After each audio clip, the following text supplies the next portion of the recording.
Je vais vous donner un verset coranique qui vous permettra de vous débarrasser de l'excès de peur, d'angoisse, de stress. Si nous le comprenons comme il se doit, nous le méditons et nous vivons avec. Avant cela, de manière générale, Allah Azza wa Jalla nous rappelle que le Coran dans son entièreté, c'est une guérison et un remède. Nous avons révélé, descendu dans le Coran ce qu'il y a comme guérison pour les âmes, pour les cœurs, pour les poitrines des croyants. Eh bien, médite avec moi ce verset que je vais te donner. Allah Jalla wa Ala nous dit قُلْ لَنْ يُصِيبَنَا إِلَّا مَا كَتَبَ اللَّهُ لَنَا هُوَ مَوْلَانَا وَعَلَى اللَّهِ فَلْيَتَوَكَّلِ الْمُؤْمِنُونَ Allah, Allahumma ij'alna minhum. Allah tabaraka wa ta'ala nous dit قُلْ لَنْ يُصِيبَنَا Rien ne nous arrive si ce n'est ce qu'Allah Jalla wa Ala a décrété. Ça fait partie du destin. 50 000 ans avant qu'Allah crée les cieux et la terre, tout ce qui t'arrive avait déjà été écrit, décrété. Mais avait été décidé par qui? Cela avait été décidé par qui? C'est cela qui te rassure. Par Allah. Donc tu n'es pas seul.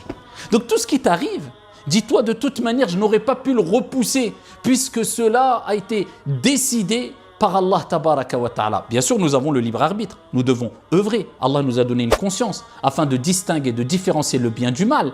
Mais tout ce que nous faisons ne peut se réaliser sans la volonté d'Allah, car Allah a dit dans le Coran وَمَا تَشَاءُونَ إِلَّا أَن يَشَاءَ اللَّهُ رَبُّ الْعَالَمِينَ. Vous ne pouvez vouloir que si Allah, Seigneur des mondes, le veut. Donc tu dois être rassuré, apaisé. De toute manière, je n'aurais pas pu le repousser. Cela s'est passé, je dois le surmonter. Mais Allah ne te laisse pas seul. Il nous dit dans un verset La yukallifu Allahu nafsan illa wus'aha.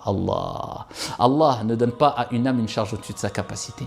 Ce qui a été décrété, l'épreuve que tu vis, le problème que tu es en train d'essayer de surmonter, tu peux le surmonter puisqu'Allah Azza wa Jal a dit je ne donne pas à une âme, à une personne une charge au-dessus de ses capacités. Relativise. Regarde autour de toi, des gens ont beaucoup plus ils ont des épreuves beaucoup plus grandes que toi et avec cela ils les surmontent. Comment toi tu ne pourras pas surmonter cette épreuve alors qu'Allah Azza wa Jalla a rappelé que tout ce qui t'arrive tu pourras le supporter puisqu'Allah ne donne pas à une âme une charge au-dessus de ses capacités.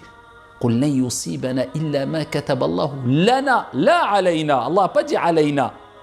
C'est en ta faveur ce qui t'arrive, c'est pas contre toi puisque même les épreuves nous le savons, il y a un bien derrière chaque épreuve, il faut savoir chercher le bien où il se trouve. Et derrière chaque mal, il se cache un bien, puisque tout ce qui nous arrive vient de Al-Hakim, le sage par excellence. Et que tu le comprennes ou pas, il y a une sagesse derrière la volonté d'Allah Azza wa Jalla et derrière tout ce qu'il t'arrive. Et parmi les sagesses des épreuves, c'est une purification.